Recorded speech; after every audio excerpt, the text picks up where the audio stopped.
제가 문제를 하나 내려고 하는데요. 우리나라에서 최초로 예배를 드렸던 때가 언제라고 생각하십니까? 우리나라 최초의 예배 언제 드렸을까요? 우리나라 사람들이 모여서 드렸던 예배라고 한다면 1879년에 10월에 만주에서 약 30여 명의 조선인들이 함께 저녁 예배를 드렸다라는 기록이 남아 있다고 합니다. 우리가 사진으로 보고 있는 존 맥킨타이어라는 선교사님이 자기 고국에다가 보낸 선교 편지에서 처음으로 한국인들이 예배를 드렸다라는 기록이 남아 있는 기록인데요. 이것이 처음으로 한국인들이 드린 공식 예배의 기록이라고 합니다. 이 존 맥킨타이어 선교사님에게는 동역자가 한 분 있었는데 같은 스코틀랜드 출신이라고 할 수 있는 존 로스라는 선교사님이에요. 근데 같이 이제 만주라는 곳에서 중국에서 사역을 하다 보니까 같이 이제 조선을 품고 사역을 하고 있는데 조선에 들어가기는 좀 어려운 상황이었고, 그렇게 같이 동역을 하다 보니까 자연스럽게 서로 마음을 터놓는 사이가 됐고 누구보다도 밀접한 관계가 되었다고 합니다. 그러던 사이에 이 존 로스 선교사의 여동생과 존 맥킨타이어 선교사님이 그만 사랑에 빠지게 됐고, 그래서 한 가족을 이루게 됐죠. 그래서 정말 가까운 사이가 됐습니다. 혈연 관계가 된 거니까요. 그러던 중에 조선인들을 이제 만나게 된 거예요. 근데 이 조선인들이 왜 이 중국 땅에 만주 땅에 와 있었느냐? 당시에 고려문이라는 곳이 있었는데 이곳에서 홍삼이나 이 조선에서 팔던 것들을 팔기 위해서 나왔던 사람들이 있었던 곳이죠. 이들에게 복음을 전하고 있었던 겁니다. 누가요? 존 맥킨타이어와 존 로스 선교사님이 선교를 하고 있었던 거예요. 그래서 그들에게 복음을 전하다가 한 30여 명이 모여서 예배를 드리게 되었던 거죠. 그 중에 한 명이 바로 사진을 보여드릴 서상륜 형제와 서경조 형제, 이 두 명의 형제를 만나게 됩니다. 근데 이 먼 타국 땅에서 있다 보니까 건강이 안 좋아졌어요. 그래서 서상륜이라는 이 형이 건강이 안 좋아서 열병에 걸리게 됩니다. 오늘 내일 하게 된 거예요. 병에 걸려서 먼 타국 땅에서 막 열이 펄펄 끓고 막 사경을 잃고 헤매니까 이 존 맥킨타이어 선교사가 얼마나 짠했겠어요. 같은 동병상련의 입장도 있고 하니까 같이 의료 선교 사역을 하고 있었던 헌터라는 선교사님을 소개해 줍니다. 그래서 이 헌터 선교사님이 열심히 돌봐주는데 이 존 맥킨타이어 선교사님이 정말 헌신적으로 매일매일 이 서상륜이라는 형제를 돌보면서 병이 낫기까지 케어를 해주는 거죠. 그리고 나서 이 서상륜이 열병에 걸렸다가 죽다가 살아난 거예요. 그리고 나서 정말 감동한 거죠. 내가 정말 병에 걸려서 죽을 뻔했는데 매일매일 그렇게 헌신적으로 나를 위해서 치료해주고 돌봐주고 사랑으로 케어해줬던 이 선교사님이, 그래서 예수님이 나를 그렇게 사랑하셨겠구나 하면서 이 서상륜이라는 사람이 예수님을 믿게 되고 세례를 받게 되는 역사가 일어나게 됩니다. 그리고 이 서상륜이 자기 동생인 서경조에게도 너도 예수님 한번 만나봐라 하고 이 서상륜과 서경조 형제가 선교사님을 돕기 위해서 물어봐요. 근데 이 서상륜, 서경조 형제가 어떤 일을 하게 되냐면 우리 같이 동역하고 있는 우리 로스 선교사라고 있는데 이 선교사가 성경을 번역하고 있어. 그런데 너희들이 조선어를 좀 가르쳐주고 같이 번역해주는 일을 좀 도와줄 수 있겠니? 라고 말하기 시작하는 거죠. 그래서 서상륜과 서경조 이 형제가 성경을 번역하는 일을 도와서 최초의 한글 성경을 번역하는 일을 이 바로 서상륜과 서경조 형제가 하게 되는 거죠. 자, 성경이 완성됐습니다. 그러니까 이 형제들이 어떤 생각을 합니까? 하루라도 빨리 조선 땅에 성경을 가지고 들어가고 싶다는 생각을 하게 된 거예요. 그래서 성경을 이렇게 보따리에 숨겨서 국경을 넘어갑니다. 성경을 당시에는 이 외국 종교, 특별히 이 기독교에 대한 박해가 엄청 심했거든요. 국경을 넘어가다가 그만 걸렸을까요? 안 걸렸을까요? 걸려버렸어요. 그래서 성경을 빼앗겨 버리고 자기는 의주 감옥에 갇히게 됩니다. 정말 이 귀한 성경책 손으로 막 이렇게 결국 어렵게 모았던 이 성경책을 뺏기게 됐고 감옥에 갇히게 되니까 얼마나 마음이 조급합니까? 근데 참 하나님의 놀라운 신비가 있었는데 그 의주 관아에 누가 있었느냐? 자기처럼 중국을 왔다 갔다 하면서 예수님을 만났던 사람이 있었던 거예요. 그 사람의 이름이 뭐였냐? 김효순이라고. 누구랑 이름이 비슷하네요. 김효순이라는 사람이 있었는데 이 김효순이 아이고 저 사람이 성경을 나눠주다 걸렸어? 아유 안타깝네 하고서 몰래 옥문을 열어서 탈출을 시켜줘요. 자 그러면 아이고 어쩔 수가 없네 이렇게 생각했을까요? 그놈들을 잡아라 했을까요? 잡아라 하게 된 거죠. 그래서 의주 온 시내를 뒤집어서 이 탈출한 놈들을 잡아야 한다. 이놈들이 때를 틈타서 복음을 전하지 못하도록 잡아야 한다라고 하니까 이 서상륜 서경조 형제가 도망을 가서 자기 시골 고향으로 도망가게 됩니다. 한 50여 가구 정도 사는 아주 시골 동네 자기의 고향집으로 가게 되는데 이 사람들 서상륜 서경조 형제는 참 대단한 사람이었어요. 도망을 가서 복음을 전하고 성경책 나눠주다 걸린 이 두 사람들이 거기서 뭘 했을까요? 성경책을 나눠주고 예수님을 전도하고 우리 함께 모여 예배드리지 않을래요? 라고 얘기하기 시작했답니다. 그래서 한 56가구 정도가 사는 이 작은 마을 솔레마을이라는 곳에서 사람들이 한 사람 한 사람 예수님을 믿기 시작했는데 나중에는 이 56가구가 사는 마을에 50가구가 예수님을 믿게 됐고 이 솔레 가구가 예수님을 믿기 위한 교회를 세우게 되는데 이 솔레라는 곳이 나중에 발음을 편하게 하기 위해서 소레라는 이름을 붙이게 되고 우리나라 최초의 교회 1883년에 소레교회가 생겨나게 되었어요. 제가 참 길고 긴 이 다리를 건너왔지만 우리나라는 그만큼 대단한 나라입니다. 어떤 면에서 대단하느냐? 외국 선교사가 들어오기 전에 이미 우리나라 사람들에 의해서 세워진 교회가 있었던 나라였고요. 두 번째로 선교사들보다 먼저 성경책이 있었던 아주 세계 선교 역사에 유례가 없었던 민족이었습니다. 그만큼 성경을 읽고 묵상하고 예배드리는 일에 열심을 냈었던 민족이 바로 우리 조선인들, 우리 대한민국 사람들이었다는 거죠. 근데 이것이 얼마나 대단한 것이었냐면 당시의 사회상을 보면 더 알 수 있어요. 불과 이 교회, 첫 번째 교회가 생겨나기 불과 20년도 채 안 됐을 때 전에 1866년에 무슨 일이 일어났느냐? 이 병인년인데요. 한국 역사를 좀 잘 아시는 분에는 병인년 하면 생겨났던 일이 무엇이었느냐? 병인 박해가 일어납니다. 이때 천주교 선교사들이 무려 9명이 죽고 천주교를 믿는 사람들이 8,000명이 순교를 당하는 대순교 역사가 일어나요. 이 일을 듣고 프랑스에서 군대를 파견합니다. 함대를 파견해서 강화도를 무단으로 점령하고 관할을 불태우는 사건이 발생합니다. 그리고 나서 이 프랑스에서 요구하는 거죠. 야, 종교의 자유를 허락하고 너희들 태국 정색을 물리고 통상을 허락해라 라고 했을 때 흥선대원군은 어떻게 하느냐? 종교의 자유? 하고 흥선대원군. 재미없어서 죄송합니다. 기억하기 쉬우라고. 네. 본때를 보여주겠노라 라고 하면서 마포나루에서 무엇을 했느냐?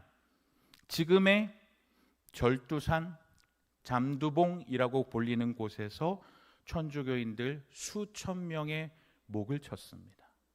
한강이 피로 물들었고 잘린 목의 숫자를 셀 수가 없을 정도여서 그곳의 이름을 절두산, 머리를 잘랐다. 잠두봉, 머리가 잠겹다라는 이름으로 바꿀 정도로 수천 명의 천주교인이 처형당했어요.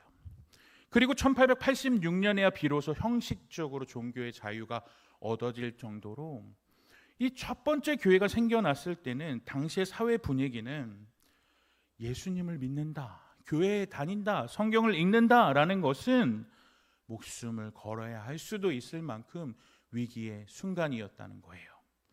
그럼에도 불구하고 이 한국인들은 어떤 사람들이었냐? 예배 중심적인 사람들이었다라는 것입니다.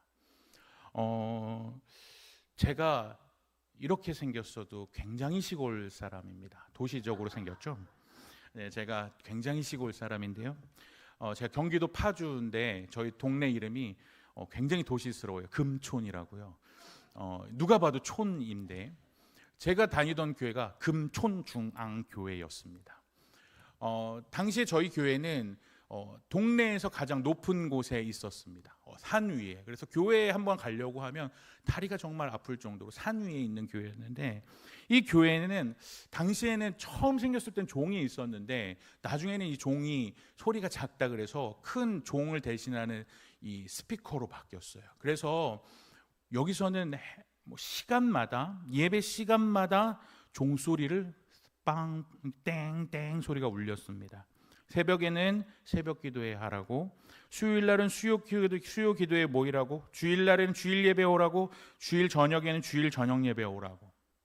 종소리가 울려 퍼지면 동네 사람들은 그 동네 한가운데 있는 교회의 사람들로 모여들어서 함께 예배를 드렸어요. 한국인들은 그렇게 예배를 중심으로 여겼고 예배를 가장 삶의 중심에 놓고 살았던 민족이었습니다. 그런데 오늘날 여러분의 예배와 저의 예배는 어떻습니까? 예배가 중심인가요? 제가 제일 듣기 싫어하는 말이 그 말입니다. 온라인으로 드렸어요.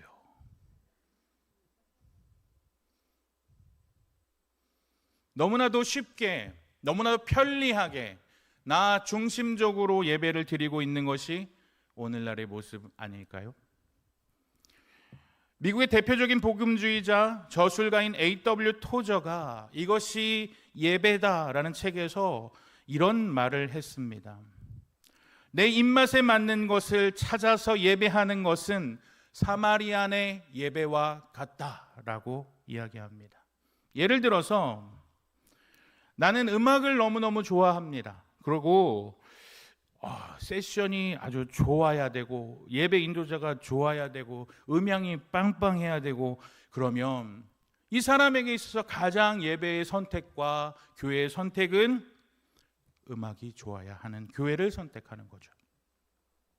어떤 사람은 나는 말씀이 좋아야 합니다 라는 사람이 있다면 내 마음에 감동을 주는 설교자, 내 귀에 잘 들리는 설교, 잘생긴 목사님, 설교하는 그런 교회를 찾아다니죠.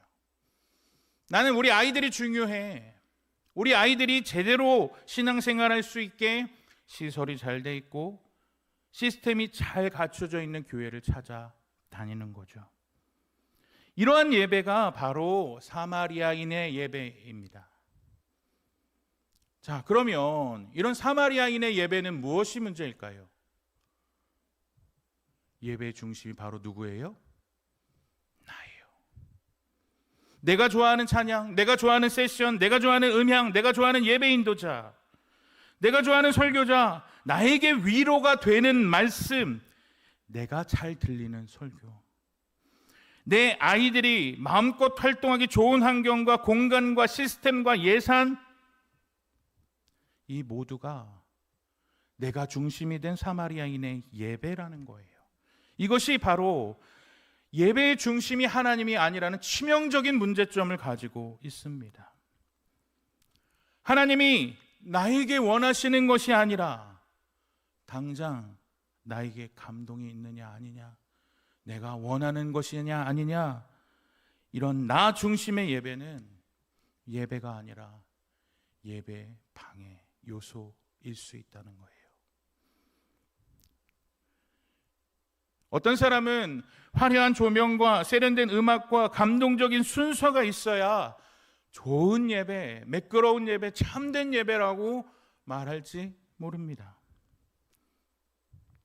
앉아만 있어도 자연스럽고 물 흐르듯이 매끄럽게, 누가 봐도 세련된 복장을 가지고 세련되게 안내하고, 그곳에 있으면 나도 한 단계 올라간 것 같은 착각을 일으킨다는 것, 이것이 바로 예배의 본질이 왜곡됐다는 거예요.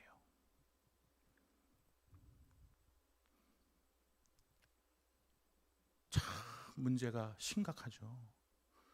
우리는 아니라고 할 수 있을까요? 교사 여러분들을 예로 들어볼까요?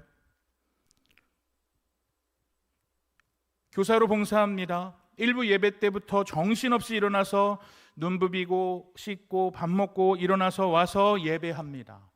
2부 때 정신없이 교사로 섬기고 봉사하고 아이들 돌보고 순장으로 순원들을 섬기고 찬양팀과 성가들 식사당번으로 섬깁니다. 그리고 어느 날 문득 자신을 돌아보았을 때 자기는 예배에 관심을 가졌던 마리아가 아니라 나는 마리아가 아니었나, 마르다가 아니었나 생각하게 되는 것이죠. 과연 참된 예배는 무엇이고 하나님이 기뻐하시는 예배는 무엇일까요? 우리가 참된 예배를 드리고 있지 못하다면 우리는 참된 예배를 가르칠 수 있을까요? 그래서 우리는 이번 여름에 우리 아이들에게 바른 예배란 무엇일까? 어떤 것을 예배해야 하는가? 우리 예배 가운데 하나님이 기뻐하시지 않는 요소가 있다면 우리가 청소하고 제거해야 할 것이 무엇인지를 밝히 알고 우리의 다음 세대에게 가르치려고 합니다. 총 3과에 걸쳐서 우리 다음 세대들에게 가르치려고 하는데, 첫 번째 1과에서는 우리의 예배의 대상이 무엇인지를 가르쳐 줍니다. 첫 번째 1과에서는 하나님 말씀은 시험을 받는 예수님의 모습부터 드러납니다. 예수님은 광야에서 줄이시고 금식하신 후에 시험을 받으시죠. 그 예수님의 마지막 시험 장면이 본문에 나와 있습니다. 마태복음 4장 9절과 10절 말씀인데요, 같이 한번 읽어볼까요? 시작. 이르되 만일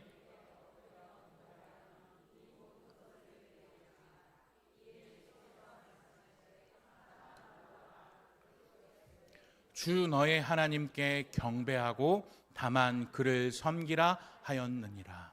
아멘. 9절의 경배, 10절의 경배, 둘 다 같은 단어를 사용해요. 사탄에게 경배하라라고 했을 때 그 경배와 하나님을 경배하라 할 때 그 경배는 같은 단어를 쓰고 있어요. 그 단어가 뭐냐면 프로스퀴네오라는 원형을 사용하는 단어예요.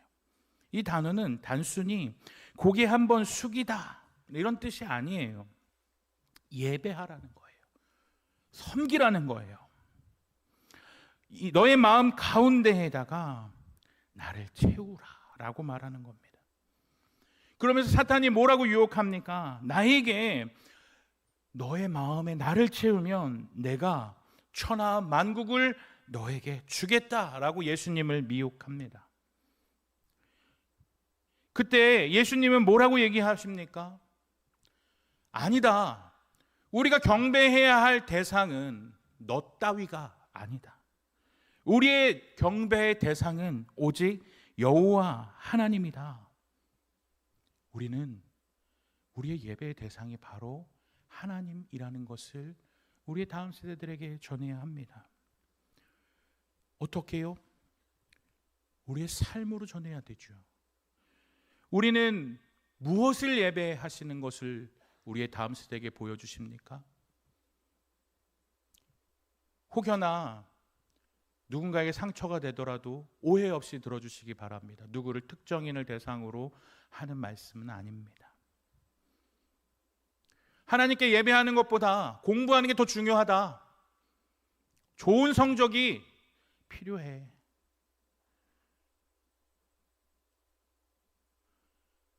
학원 가라. 하나님을 예배하는 걸까요? 성적을 예배하는 걸까요? 직장일로 바쁘니 오늘 하루쯤은 온라인으로 대충 때워도 되겠지. 더 성공하고 더 장래가 촉망되는 부와 명예 등 많은 것을 누리고 그것들로 내 마음을 채우기 위해서라면 하나님쯤은 얼마든지 포기할 수 있어. 이것이 바로 마귀를 섬기는 것입니다. 그것을 보고 자란 아이들은 무엇을 배울까요? 하나님 예배하러 교회에 오는 것보다, 하나님을 섬기는 것보다 공부가 중요하구나, 대학이 중요하구나, 성적이 하나님보다 더 대단한 거구나. 나는 그런 말 한 적이 없다고요? 아니요, 여러분은 이미 삶으로 아이들에게 보여주신 거예요.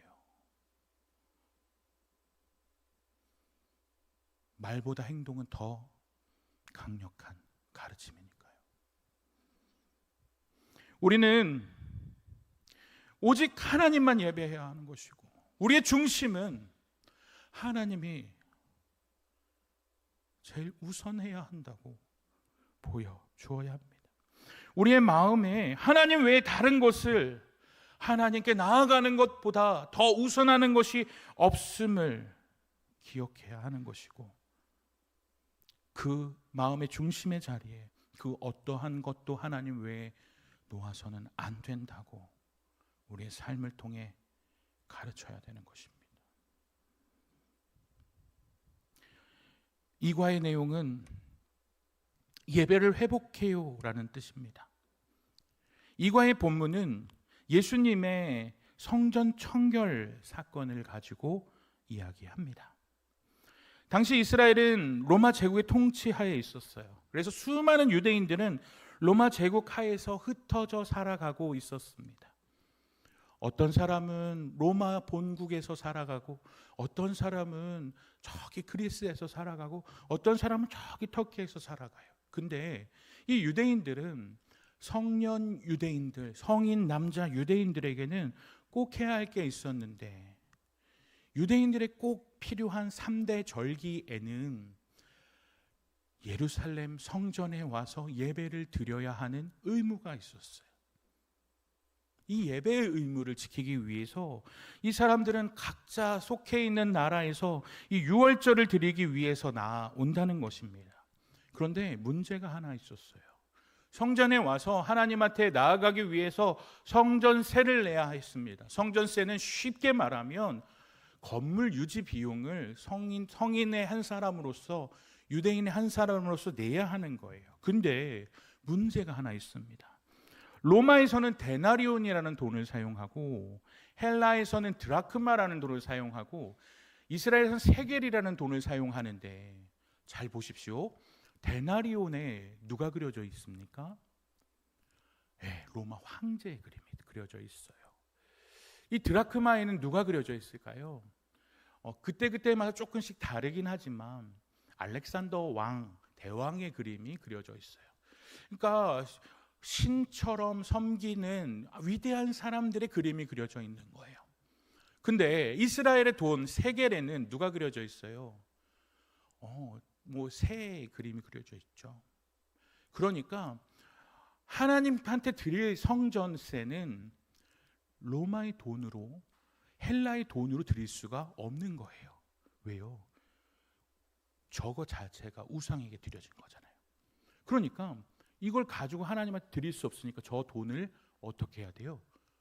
바꿔야 돼요. 하나님한테 드릴 수 있는 이스라엘 돈으로. 근데 저 멀리서 오니까 이스라엘에 돈이 없으니까 우리 공항에서 환전을 하듯이 환전할 게 필요했어요. 그러니까 처음에는 아마도 교회 앞에 환전하는 것이 예배를 드리는 사람들을 돕기 위해서 만들어졌을 거예요. 예배 드리는 사람들의 편의를 제공하기 위해서 환전을 해줬을 겁니다. 또한 이스라엘 사람들이 성전에 와서 가장 먼저 해야 할 것은 무엇이었냐면 하나님한테 제사를 지내는 겁니다. 자, 생각해 보십시오. 로마에서 양을 끌고 온다고 생각해 보세요. 신주단지 들듯이 이렇게 들고 와도 아이고, 저처럼 잘 넘어지면 양이 다리가 어떻게 될까요? 뽀각 하고 부러져요. 그러면 다리가 이렇게 뽀각 하고 부러진 양을 드릴 수 있을까요? 없을까요? 아유, 오늘은 양고기 파티다 하면서 양고기를 구워 먹겠죠. 하나님한테 드릴 제물은 흠없고 점없는 가장 좋은 걸 드려야 했으니까. 그러니까 문제가 생긴 거예요. 하나님한테 드릴 제물이 없으니까. 그럼 어떻게 했을까요? 그러면 하나님한테 드릴 제물을 성전 앞에서 바꿔주자. 그러다가 이것도 갖고 오기 너무 힘든데 그럼 어떡하지? 그러면 우리가 좀 우리 집에서 좀 갖고 왔으니까 팔자. 아마도 이렇게 시작하지 않았을까요? 처음에는 예배를 드리는 사람들의 편의와 예배를 드리는 사람들을 돕기 위해서 시작했을 것입니다. 그런데 점차 본질이 변질됐어요. 그래서 유대인 역사가 요세푸스라는 사람이 기록에 의하면 6월절에 하나님께 드릴 제물이 몇 배가 올랐느냐? 20배가 폭등했답니다. 양 한 마리가 10,000원이었는데 6월절에는 20만 원이 되는 거예요.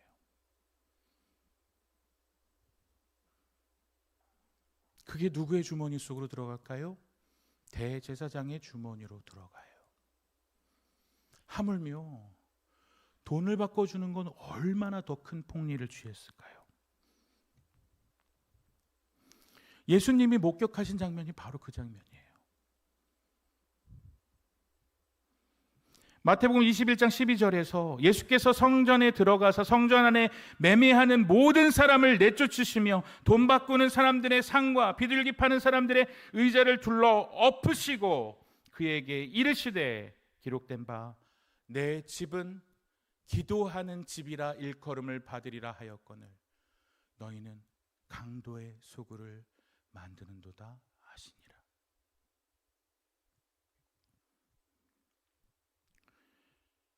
기도하는 집은 뭘 상징합니까? 하나님과 교제하고 하나님을 만나고 하나님과 누구보다도 친근히 예배해야 하는 곳인데 너희는 이곳을 범죄자의 소굴로 만들었다.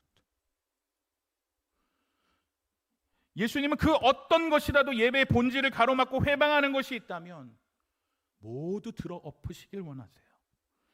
편의 제공이라는 말로 꾸며댈지라도 예배를 원활하게 하고 예배자가 집중하게 만들기 위해서라는 말로 포장할지라도 하나님과 영적으로 교제하는 것을 방해하고 하나님을 만나고 하나님을 예배하는 본질에 방해된다면 우리는 어떠한 것일지라도 그 방해하는 본질이 아닌 것을 제거해야 하는 것입니다. 여러분의 예배를 돌아보십시오. 하나님을 만나는데 방해가 됩니까? 여러분의 봉사가, 여러분의 섬김이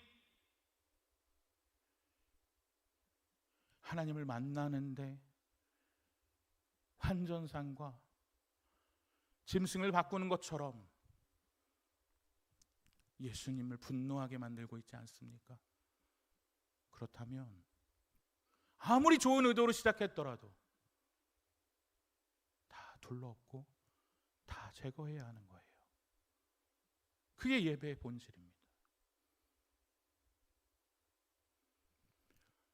교사 선생님들 오해하지 말고 들으십시오. 여러분의 모습이 아이들에게 예배의 본이 되지 않는다면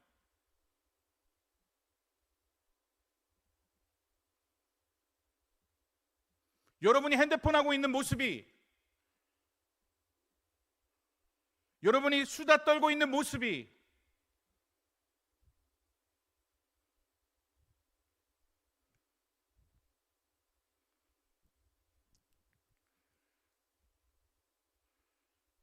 하나님을 찬양하고 하나님께 예배하고 하나님의 말씀을 듣는 일에 방해가 된다면 그것 또한 제거해야 하는 것입니다. 교회를 나온 사람이 상처를 받고 시험에 드는 것이 우리가 하는 모든 행동 가운데 있다면 원점에서 정리해야 합니다. 그게 예배의 본질이에요.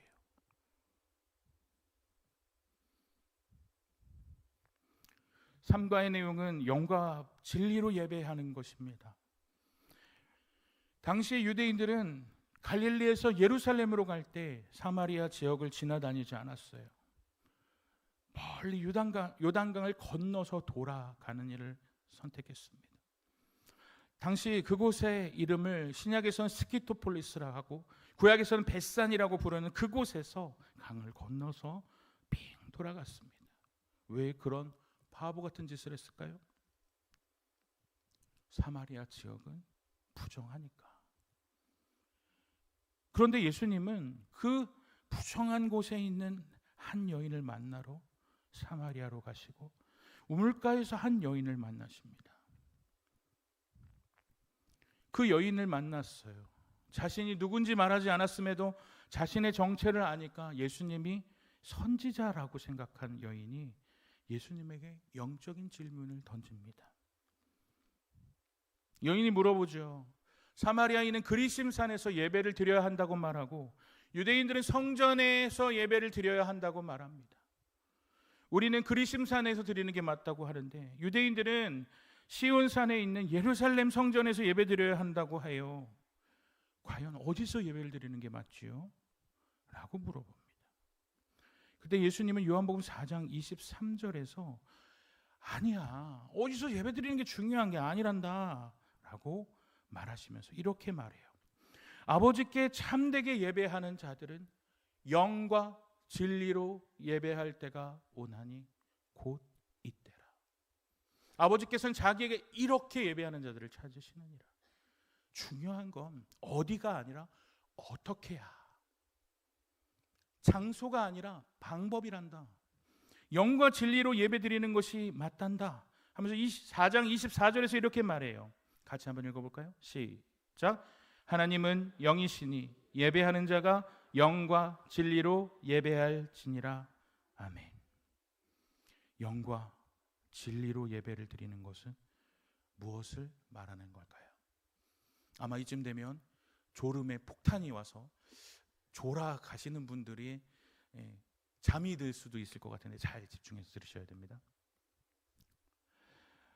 예수님을 믿는 순간 성령께서는 그의 마음 가운데 거하시게 되죠. 그래서 신자는 하나님을 예배할 수 있는 존재가 되는 것이죠. 하나님을 예배한다는 것은 이 성령께서 주시는 마음으로 예배를 드린다는 것이고 성령께서 주시는 마음 없이 예배할 수 없는 존재가 된다는 거예요. 따라서 영으로 예배한다는 것은 성령께서 주시는 마음으로 성령으로 인해 드리는 거죠. 하나님은 영이십니다. 몸이 아니시죠. 그러면 하나님 보시는 것은 겉으로 보이는 태도가 아니라 무엇을 보실까요? 마음의 중심을 보십니다. 영으로 예배드린다는 것은 온 마음의 정성을 보신다는 것이고 그 사람의 마음의 중심을 보신다는 것입니다. 진리로 예배한다는 것은 무엇을 말할까요? 우리는 자신은 스스로를 진리라고 말씀해 주신 분을 잘 알고 있습니다. 모르시는 분이 계시는 것 같은데 내가 곧 길이요. 두 분만 대답하셨어요. 내가 곧 길이요 진리요 생명이니. 스스로를 진리라고 말씀하신 분이 바로 예수님이죠. 그래서 진리로 예배한다는 것은 쉽게 말하면 십자가에서 우리를 구원해 주기 위해서 죽으신 그 십자가 사랑과 은혜에 감격해서 예배를 드리는 것을 말합니다. 또 진리가 너희를 알지니 진리가 너희를 자유케 하리라 말씀하셨어요. 그래서 진리이신 그 하나님의 말씀 성경을 통해 예배하는 것이 진리로 드리는 예배입니다.